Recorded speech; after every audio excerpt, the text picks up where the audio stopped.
三都二风台中道登陆到高雄了后，继续来升等到高雄。这个路树倒去对着车辆，有小货车来变车，也有不能打，后方是吹甲刷位了。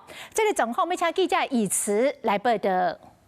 好，主播可以看到画面中，高雄楠梓区的一间槟榔摊，在3号接近中午12点的时候，老板娘刚跟客人结完账，不到20秒，一阵狂风袭来，槟榔摊位就整个被吹走了，连接的电线全部被扯断，跑到大马路上去，画面是相当的惊人。而在3多路搜狗百货前，也有白色小货车翻覆。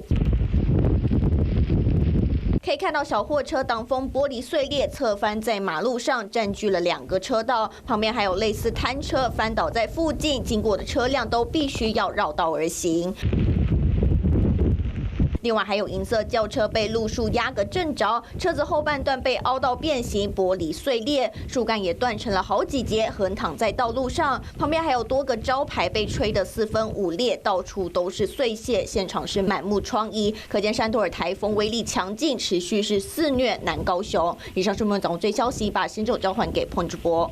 Hello， 我是林明瑞。想要抢先掌握最及时的新闻资讯吗？赶快订阅、按赞、开启小铃铛，锁定我们华视新闻的 YouTube 频道。